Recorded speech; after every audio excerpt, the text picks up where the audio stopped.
아멘. 9장까지 읽었습니다. 예수님이 30년 사생애를 사시고 3년 공생의 사역을 하십니다. 예수님의 사역은 모두 33년, 생애가 33년입니다. 베들레헴에서 태어나시고 나사렛에서 성장하십니다. 그리고 갈릴리에서 사역을 하십니다. 공생애 동안 예수님이 하신 사역 세 가지가 있습니다. 중요한 사역 세 가지. 첫 번째, 생각나는 대로 가르치시고, 두 번째, 전파하시고, 세 번째, 치유하셨다. 잊지 않으시면 좋겠어요. 가르치시고, 전파하시고, 치유하신 일이 예수님의 중점 사역입니다. 세 가지. 오늘 우리가 읽은 8장 9장에는 주로 세 번째 사역, 치유의 사역이 나옵니다. 어제 읽은 마태복음 5장, 6장, 7장은 산상수훈으로서 주로 가르치시는 제자들을 모아놓고 너희들이 이렇게 살아야 된다, 이러한 사역을 앞으로 해야 된다 가르치셨습니다. 이제 그 제자들로 하여금 또 가르치고 전파하고 치유할 수 있도록 3년 동안 예수님이 제자들을 가르치십니다. 같이 먹고 마시며 동고동락하시며, 그래서 제일 먼저 부른 제자가 베드로와 안드레 형제죠. 그 다음에 그들의 직업이 뭐였어요? 고기잡이, 어부들이었습니다. 그 다음에 요한과 야고보. 요한과 야고보의 직업은 뭐였어요? 요한과 야고보 역시 고기 잡는 어부들입니다. 마태복음 5장에서 그걸 부르셔요. 그리고 오늘 제자 또 한 명 부르는데 마태라고 하는 세리. 그러니까 예수님의 제자들은 주로 별 볼 일 없는 사람들을 불러다가 예수님이 그렇게 멋있게 만들어서 쓰시는 것을 보게 됩니다. 8장 가겠습니다. 예수께서 산에서 내려오시니 제자들에게 산상보온 귀한 말씀을 전하시고 이제 산에서 내려오시는 거예요. 수많은 무리가 따르니라. 수많은 무리. 얼마나 될진 모르지만 하여튼 엄청난 무리가. 오병이어의 기적을 일으키실 때에는 예수님께서 말씀을 전할 때 몇 명 먹이고 12광주리 남으셨다 그래요? 5,000명 먹이고 12광주리 5,000명. 여인들만 5,000명이니까 남자들까지 합한다고 한다면 엄청난 숫자죠. 아니, 여인들만 5,000명이래. 남자만, 장정만 5,000명이니까. 그 당시는 여인들하고 아이들은 카운트 대상에 들어가지 않거든요. 그러니까 남자 한 명에 보통 여인들 3명 내지는 4명을 이렇게 합니다. 교회도 대개 남자가 여자보다 적지요. 3분의 2 정도가 여성들입니다. 3분의 2가. 그래서 예수님이 다니실 때는 보통 10,000명 이상, 수천 명에서 수만 명이 따랐다. 어떻게 그들을 다 가르치시고 치유하시고 그러셨는지 모르겠어요. 근데 수많은 무리가 따른 걸 보게 됩니다. 한 나병 환자가 나와 절하며 이르되 주여 원하시면 저를 깨끗하게 하실 수 있나이다. 나병 환자는 무슨 환자예요? 옛날에는 문둥병 환자. 지금은 또 뭐라고 그래요? 이들을 한센씨. 요새 말을 잘해야지 말 못하면은요 아주 그냥 혼쭐 납니다. 소경이라고 그리면은 안 되고 맹인이라고 그래야 되는데 기분 나빠합니다. 문둥병이라고 그러면 안 되고 한센씨나 나병 환자라고 그래야 돼요. 그래서 똑같은 말인데도 그 장본인들은 되게 기분 나빠합니다.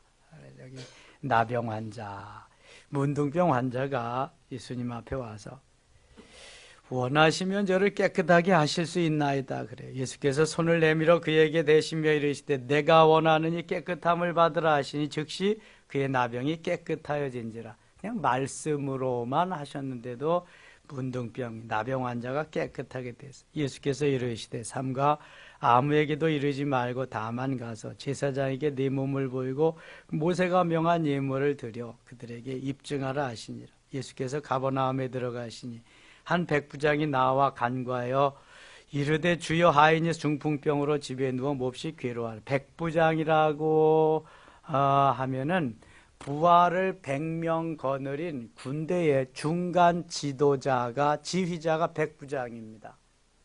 10명을 거느린 사람을 10부장, 우리나라로 말하면 분대장쯤 되겠죠. 백부장은 소대장쯤 됩니다. 소대원을 거느린 소대장, 중대장쯤 되겠다. 소대, 중대, 잘 모르겠는데 난 이게 육군을 안 다녀와가지고 그 편성을 잘 모르겠어요. 아무튼 백부장은 100명의 부하를 거느린 중간 지도자다, 지휘자다. 100명의 부하가 있으니까 꽤 그래도 괜찮은 위치의 지휘자입니다. 그런데 부하 중에 한 사람이 중풍병에 걸렸다는 게 중풍. 여러분, 중풍은 이 뇌졸중, 요즘 말하면 뇌졸중인데요. 이 뇌졸중에는 뇌경색과 뇌출혈이 있습니다. 뇌경색은 혈관이 막히는 거예요. 혈관이 막히면은 사용할 수가, 왼쪽 뇌의 혈관이 막히면 오른쪽을 못 쓰는 겁니다. 오른쪽 혈관이 막히면, 뇌경색이 일어나면 왼쪽을 못 쓰는 거예요. 2시간, 3시간 전에 발견해서 병원에 가면 다 삽니다, 100%. 그런데 이게 시간이 점점 가면서 고칠 수가 없고, 그 다음에는 못 쓰니까 반신불수가, 이게 중풍병자입니다. 또 하나 뇌졸중은 뇌출혈이 있습니다. 뇌출혈은 혈관이 터져가지고 피가 나는 건데, 그건 죽는 겁니다. 예. 그래서 이 중풍병자가 뇌경색이 돼서 혈관이 막혀가지고 한 부분을 못 쓰는 거죠. 그러니까 항상 그 사람들은 절뚝절뚝하는 거예요. 콩 심는 거예요. 콩 심을 때 한번 빻고 넣고 하는 거. 이 중풍병자입니다. 그래서 혈관을 피가 잘 흐르도록 건강하게, 고지혈, 콜레스테롤이 그런 거잖아요. 혈관에 이물질이 껴가지고 혈관이 잘 피가 통하지 못하게 하는. 그래서 그 잘 통하게 하는 약을 먹고 그러는 거죠. 운동이 제일 좋은 겁니다. 운동. 매일 운동을 한 20-30분, 한 30분 정도 한 일주일에 3번 이상 하라 그러죠. 그게 좋습니다. 여기 백부장이 아인이 중풍병으로 집에 누워 몹시 괴로워한다. 예수님께 아뢰는 거예요. 예수님이 뭐라 그러시냐? 이르시되 내가 가서 고쳐주리라. 내가 가서 내 아인 그 병 고쳐주리라. 8절 같이 읽어요. 백부장이 대답하여 이르되 주여 내 집에 들어오심을 나는 감당하지 못하겠사오니 다만 말씀으로만 하옵소서. 그러면 내 하인이 낫겠사옵나이다. 아멘. 이 백부장의 믿음이 대단합니다. 주여 말씀으로만 하옵소서. 내 집에 오심을 감당할, 예수님 바쁘신데 언제 저희 집까지 오시겠습니까? 말씀만 하시옵소서. 이 백부장의 믿음이 대단한 거예요. 하나님이 말씀만 하시면서 천지를 창조하시고 우리도 다 만드셨는데, 아니 이거 뭐 하나님이 다 만들어 놓으신 사람 조금 혈관이 막혔다고, 그래서 중풍병이 들었다고 그거 뭐 치료 못 하실 거 있겠습니까? 말씀만 하시면 치료될 줄 믿습니다. 이 지금 백부장이 이런 믿음을 가졌어요. 웬만하면 그러세요. 주님 오셔서 좀 고쳐주세요. 그럴 텐데 말씀만 하옵소서. 그래도 낫겠습니다. 그러는 거예요. 9절 같이 읽겠습니다. 나도 남의 수하에 있는 사람이여 내 아래에도 군사가 있으니 이더러 가라 하면 가고 저더러 오라 하면 오고 내 정도로 이것을 하라 하면 하나이다. 거기에 이제 자기가 왜 예수님 말씀만 하옵소서 하는 이유를 여기에 말하는 거예요. 나도 군사가 있어요. 부하가 있습니다. 부하들은 하라고 하면 그대로 다 합니다. 예수님 말씀만 하시면 무언들 못 하시겠습니까? 그저 말씀만 하시옵소서. 아주 긍정적인, 아주 적극적인, 아주 괜찮은 믿음을 가지고 있는 사람이 백부장이에요. 성경에 나오는 백부장들은 대부분 다 믿음이 괜찮습니다. 예수님께서 칭찬하는 그러한 믿음을 가졌습니다.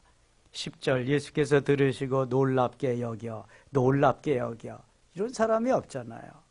따르는 자들에게 이르시되 내가 진실로 너에게 이르노니 이스라엘 중 아무에게서도 이만한 믿음을 보지 못하더라. 예수님이 만나본 사람 중에서 이스라엘 사람 중에 이만한 믿음을 가진 사람이 없다. 아주 칭찬을 해 주십니다.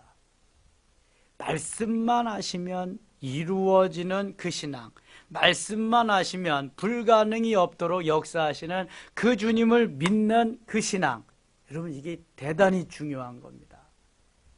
말씀은 말씀이고 또 일어나는 역사는 따로 역사고, 말씀 따로 일어나는 역사 따로 국밥이면 안 되고 말씀이면 다 되는 거예요. 말씀이면. 여러분 말씀이 뭐예요?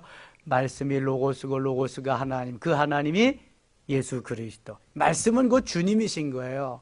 말씀만 하면 끝나는 거지 다른 뭐가 더 필요하겠어요. 이게 믿음이죠.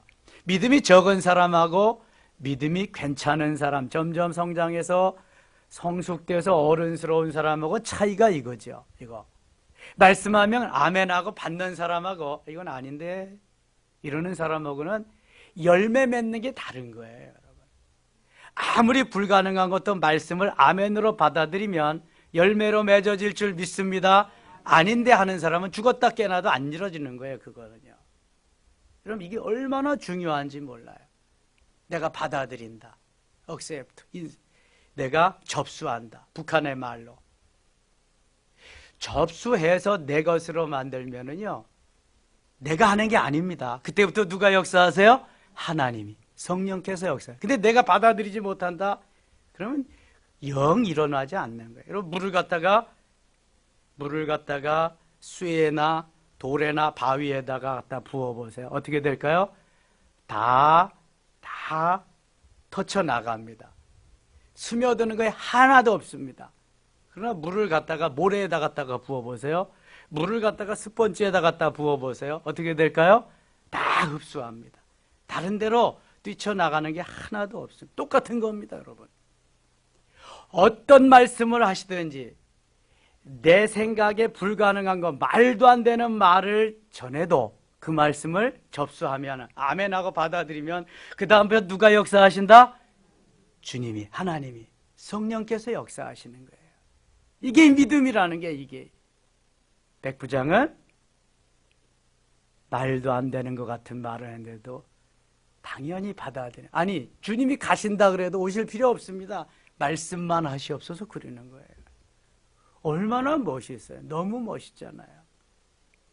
그러니까 주님께서 10절에 이렇게 말씀, 예수께서 들으시고 놀랍게 여겨 따르는 자들에게 이르시되 내가 진실로 너에게 이르노니 이스라엘 중 아무에게도 이만한 믿음을 보지 못하였다. 이만한 믿음을 보지 못하였다. 13절 같이 읽겠습니다. 예수께서 백부자에게 이르시되 가라 네 믿은 대로 될지어다 하시니 그 즉시 하인이 나으니라. 어떤 다른 것에는 네 믿음대로 될지어다. 여기는 네 믿은 대로 될지어다. 믿음대로, 믿은 대로. 이거 내가 가지고 있는 신앙만큼, 내가 가지고 있는 믿음만큼, 내가 가지고 있는 가치관, 주님을 신뢰하는 것만큼 주님은 이루어 주시리라 그런 거예요. 여러분 내가 가지고 있는 것만큼 받는 거예요. 그릇이 컵 많으면 컵밖에 못 받는 거예요. 컵만큼밖에. 사발만 하면 사발만한 거 받는 거고요. 양동이만 하면 양동이만한 거 받는 거예요. 드럼통만 하면 드럼통만큼 받을 수 있어요. 이게 믿음의 분량인 거예요. 내가 아니라 그래도 아닌가요? 아닌 게 아니에요. 주님은 말씀하시는 거 받는 그대로 역사하시는 분이에요. 아니 이 세계를 다 창조하신 분인데 뭐가 부족해요, 주님이? 부족한 거 전혀 없어요. 내 마음이 부족하고 믿음이 부족하고 내 믿음이 작은 것뿐이지 주님께는 전혀 문제 없습니다. 말씀은 항상 최고라 그랬어요. 최상이라 그랬어요. 베스트라 그랬어요. 다만 뿌려지는 밭이 길가냐 돌짝밭이냐 가시덤불이냐가 문제예요. 길가 돌짝밭 가시밭은 다 기경해야 돼요. 갈아엎어야 된다고 말씀하세요. 좋은 땅 옥토에만이 열매가 맺을 수 있다. 30배, 60배, 100배 엄청난 걸 맺으리라 말씀합니다. 믿음으로 반응하고 믿음으로 받아들이는 이들에게는 하나님이 그냥 두시지 않는다는 거예요. 엄청난 역사를 이룬다는. 그래서 내 믿음대로 될지어다. 내 믿음대로 될지어다. 할렐루야. 믿음대로 이 시간 하나님이 은혜 주시기를 축원합니다. 얼마나 중요한지 몰라요, 이거. 여러분 큰 믿음을 가지세요. 백부장과 같이. 오시지 않아도 됩니다. 말씀만 하시옵소서. 어떤 말씀을 하시든지 제가 아멘으로 받겠습니다. 이루시옵소서. 이게 귀한 거예요, 이게. 여러분. 어떤 말씀이시든 주님이 이루시는 거지. 이게 누가 하는 게 아니에요. 사람이 하는 게 아니에요. 다만 우리는 수종 들고 반응할 뿐이거든요.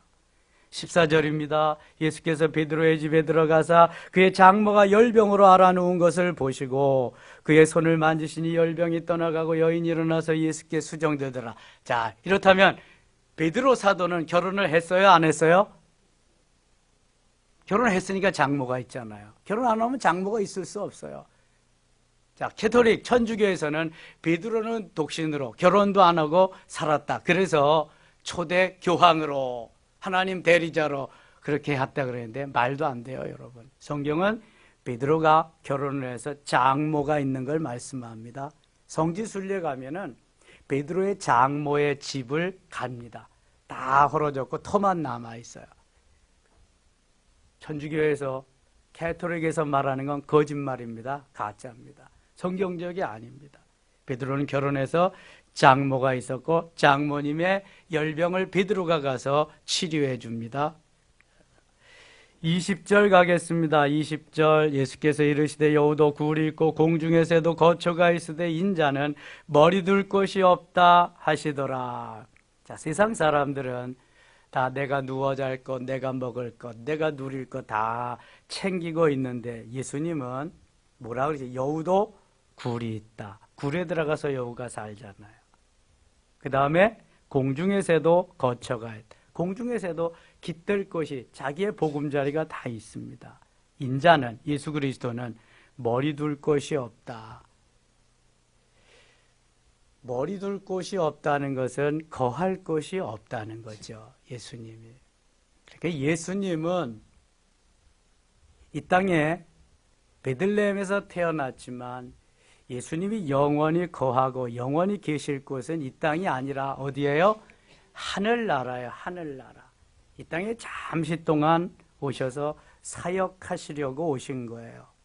우리들도 다만 주님이 이 땅에서 우리를 고용하셔서 주의 일 대신 하나님의 나라를 이 땅에 이루기 위해서 고용하셔서 잠시 동안 있게 하시는 거예요. 영원한 우리가 가야 할 나라는 어디예요? 하늘나라예요. 하늘나라. 주님이 계신 그곳이에요. 육체가 영혼과 함께 있을 때 이 땅에 사는 거지 육체가 깨어질 때, 육체가 영혼과 분리될 때에는 그때부터는 우리의 삶은 하늘나라의 삶이에요. 육체는 흙으로 들어가고 영혼은 어디로 가요? 하나님께로. 하늘나라로 가는 거예요. 영원한 그 나라. 예수님이 말씀하시는 요지는 이 땅 위에 너무 미련을 갖지 말라는 거예요. 내 땅, 내 땅, 내 집, 내 집 하지 말라는 거예요. 잠시 후면 내가 다 데려간다는 거예요. 나도 거처할 것이 없다. 내가 만든 여우, 내가 만든 새들도 다 거처가 있이 내가 다 만들어줬지만 나는 없다. 나는 이 땅에 집이 필요 없다. 잠시 후면 하늘나라, 영원한 그 나라에 가기 때문이다. 요한복음 14장에 이렇게 말합니다. 너희는 마음에 근심하지 말라. 하나님을 믿으니 또 나를 믿으라. 내 아버지 집에 거할 것이 많도다. 내 아버지 집에 엄청난 집들이 많이 있는데 너희 걱정하지 마라. 나하고 함께 가자. 그래서 에녹과 엘리야는 죽음도 보지 않고 데려가셨어. 너 나하고 같이 놀자. 같이 먹자. 나 너하고 계속 같이 있고 싶어. 그래서 데려가서 영원히 노시잖아요. 얼마나 좋은, 너무너무 좋으신 그러한 우리 주님을 볼 수가 있습니다. 제자 중 또 한 사람이 이르되 주여 내가 먼저 가서 내 아버지를 장사하게 허락하옵소서. 그런 말씀을 하셨는데도 나는 가서 내 아버지 장사하고 오겠습니다 이러는 거예요. 그랬더니 22절에 예수께서 이르시되 죽은 자들이 그들의 죽은 자들을 장사하게 하고 너는 나를 따르라. 죽은 자들, 영적으로 죽은 사람들이, 이 육체가 죽은 사람들을 장사하게 하고 너는 나를 따르라. 그러면은 예수님은 부모도 안 계신 분인가? 예수님은 이렇게 그저 불효자식인가? 그런 말이 아니거든요. 지금 예수님을 따르는 일이 더 귀중함을 말씀하는 거예요. 영적으로 죽은 자들이 죽은 자들을 장사해도 얼마든지 할 수 있다. 영적으로 산 사람은 오늘도 나를 따르는 거지 영적 세상을 따르는 게 아니다. 나를 따르는 것이 먼저다. 이게 주님을 따르고 주님의 말씀대로 가서 순종하는 것이 먼저다. 그렇다고 부모를 도외시하라는 거 아니에요. 10계명에 예수님과의 관계가 4개, 1계명부터 4계명까지 나오고요. 사람과의 관계에서 제일 먼저 등장하는 것이 뭐예요? 내 부모를 공경하라. 부모 공경이 제일 먼저 나옵니다. 그러니까 이것은 영적으로 바른 가치관의 신앙관을 가지고 주님을 따라야 주님의 제자다운 삶을 살 수 있다는 거예요. 우리는 대개 나의 육신적인 세상적인 것에 그렇게 매여서 영적인 것을 제대로 할 수가 없잖아요. 이걸 좀 내려놓아야 된다는. 저희 어머니가 금요일 날 11시경에 돌아가셨어요. 제가 좀 안 좋다고 어머니가 안 좋다고 그러셔서 그 당시가 방학동에서 제가 목회할 때인데 저 미아리 고개를 넘어가지고 이제 도착했는데 가니까 괜찮으신 거예요. 그래서 기도해드리고 제가 이제 금요일 날 뭐 저녁에 또 예배드려야 되니까 왔죠. 그랬더니 다시 미아리 고개 정도 돌아왔는데 돌아가셨다고 연락이 와서 임종도 지켜보지 못했습니다. 그래서 옷을 챙겨가지고 이제 갔지요. 금요일날 돌아가신 금토주일, 주일날이 장례잖아요. 시골 사람들은 뭐 다 3일장 되게 하니까. 근데 주일날 제가 목사인데 예배 안 드리고 가서 장례 치르겠어요? 소집했습니다. 가족끼리 소집하고. 나는 목사이기 때문에 주일날 예배를 드려야지 장례 치를 수 없습니다. 내일 치르든지 아니면 4일장, 월요일날 합시다. 그랬더니요. 하루 더 하는 게 얼마나 힘들어요. 이게 상주들은. 그랬더니 다 내일 하자는 거예요. 내일. 그래서 그럼 몇 시간밖에 안 남았어요. 새벽부터 이제 장례 나가야 되니까. 그런데 몇 시간 안에요. 그게 다 되더라고. 몇 시간 안에. 11시에 돌아가셨는데 그 다음날 새벽 6시에 상영 나가는데 그게 다 되더라고요. 그럼 믿음으로 반응하면은요 안 될 게 없어요. 이게 제가 막내인데도 제가 하자는 대로 다 하는 거죠. 하나님이 영적으로 뭐 하려고 그러면은 힘을 실어 주셔서 꼼짝 못하게 합니다. 우리 맏 형님 그때 믿지도 않았어요. 우리 둘째 형님하고 둘째 형수만 전도해가지고 믿고. 하나님의 역사는 얼마나 놀라운지 몰라요. 내가 가지고 있는 믿음대로 하나님이 쫙쫙 이끌어 가시거든요. 9장 가겠습니다. 9장 9절입니다. 9장. 예수께서 그것을 떠나 지나가시다가 마태를 아는 사람이 세관에 앉아 있는 것을 보시고 이르시되 나를 따르라 하시니 일어나 따르니라. 그 당시에 세리는 사람 취급을 안 했어요. 남의 것을 토색, 도둑질하고 자기 것을 만들고 막 그래가지고 이 세리는 사람 취급을 하지 않았는데 예수님이 이 세리 마태를 제자로 부르십니다. 그래서 주의 일을 하도록 맡기세요. 그러면서 여기 12절에 이렇게 말씀해요. 예수께서 들으시고 이르시되 건강한 자에게는 의사가 쓸데없고 병든 자에게라 쓸데있느니라. 내가 병든 자지만 잘못됐지만 다시 고쳐서 만들어서 멋있게 사용하리라. 마태는 후에요 마태복음을 기록합니다. 세리마태가 사람들이 인정하지도 않고 치고 알아주지도 않는데 예수님의 제자로 잘 자리매김해가지고 뭐 예수님의 제자 가운데 내노라 하는 사람이 없잖아요. 베드로, 요한 어부 출신이라니까요. 고기잡이 하던 사람이에요. 안드레도 그렇고 야고보도 그렇고, 야고보는 최초의 사도로서의 순교자가 됩니다. 19절 가겠습니다. 19절 예수께서 일어나 따라가시며 제자들도 가더니 12해 동안이나 혈루증으로 앓는 여자가 예수의 뒤로 와서 그 겉옷가를 만지니 이는 제 마음에 그 겉옷만 만져도 구원을 받겠다 함이라. 22절 같이 읽어요. 예수께서 돌이켜 그를 보시며 이르시되 따라 안심하라 네 믿음이 너를 구원하였다 하시니 여자가 그 즉시 구원을 받으니라. 아멘. 이 말씀은 마가복음 5장에 더 디테일하게 아주 소상하게 기록이 되어 있습니다. 마가복음에 더 아주 자세하게 기록되어서 그때 가서 또 묵상하기로 하겠습니다. 23절 예수께서 그 관리의 집에 가서 피리 부는 자들과 떠드는 무리를 보시고 이르시되 물러가라. 이 소녀가 죽은 것이 아니라 잔다 하시니 그들이 비웃더라. 무리를 내보낸 후에 예수께서 들어가서 소녀의 손을 잡으시며 일어나는지라. 이것도 마가복음 5장에 이어져서 이 회당장 야이로의 딸을 가서 고쳐주러 가는 사이에 12의 혈루병 든 여인을 만나거든요. 그래서 그 여인 치료해 주고 가서 회당장 야이로의 딸을 만나서 그러니까 죽었어요. 그래서 달리다고 맙니다. 소녀여 일어나라. 사람들은 죽었다고 막 우는데 비웃고 그러죠. 근데 그 소녀가 어떻게 돼요? 달리다고 일어나라 그러니까 어떻게 됐어요? 일어났습니다. 일어났어요. 예수님이 치유하실 뿐만 아니라 이렇게 죽은 자도 살리시는 역사.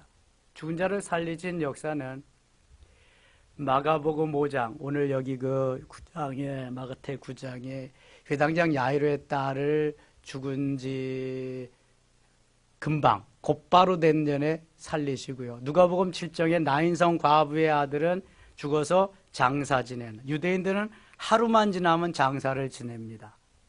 덥기 때문에 낮에는. 시체가 썩잖아요. 장사 지내러 나가는 도중에 살려주십니다. 그 다음에 요한복음 11장에는 죽은 지 4일이나 지난 나사로를, 무덤에 있는 나사로를 살려주십니다. 이게 바로 예수님이 치유하시고 죽은 자를 살리시는 역사가 나타난 것입니다. 35절 가겠습니다. 35절 같이 읽을게요. 예수께서 모든 도시와 마을에 두루 다니사 그들의 회당에서 가르치시며 천국 복음을 전파하시며 모든 병과 모든 약한 것을 고치시니라. 아멘.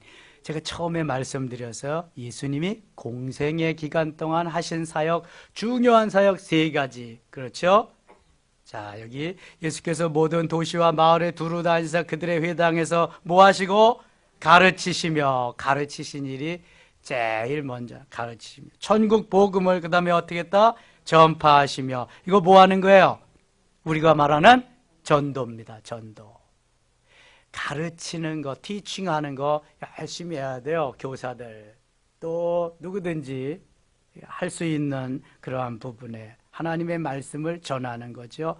그 다음에 천국 복음을 전파하는 거. 가르치는 거고 전파하는 거 조금 비스무리하지만 이것은 전도하는 걸 의미하는 거. 전도하는 거. 잃어버린 자를 찾기 위해서. 영생을 주시기로 작정된 자는 다 믿더라. 사도행전 13장 48절 말씀과 같이 이렇게 전도하는 거. 그 다음에 모든 병과 모든 약한 것을 고치시니라. 그걸 치유하는 거. 치료. 여호와 라파 치료의 하나님이잖아요. 치유하는, 힐링하는 그러한 것을 주님이 주로 하셨다. 우리들도 해야 할 일이 그래서 가르치시고 전파하시고 치료하는 그러한 일들 12제자에게 맡기시고 또 70인 문도에게 주님이 가르치고 맡기시고 하셨어요. 오늘날 우리들이 이 일을 해야 됩니다. 그래서 하나님의 나라가 이 땅에 이루어지도록 확장되도록 멋있게 쓰임받는 우리가 되어야 할 줄 믿습니다. 기도합니다. 하나님 아버지 고맙습니다. 예수님 공생의 3년 동안 가르치시고 전파하시고 치유하셨습니다. 제자들에게 그 사역 맡기시고 70인 문도에게 다시 우리에게 맡겨주셨 감당케 하시옵소서. 그러기 위해서 깨어 기도하게 하시고 일어나 부르짖게 하시며 하나님의 역사를 이루는 멋있는 저희들 되게 하여 주시옵소서. 오늘 기도하는 사랑하는 성도들이 복된 자임을 믿습니다. 행복자임을 믿습니다. 하나님 우리의 기도를 들으시옵소서. 예수님의 이름으로 기도드리옵나이다. 아멘.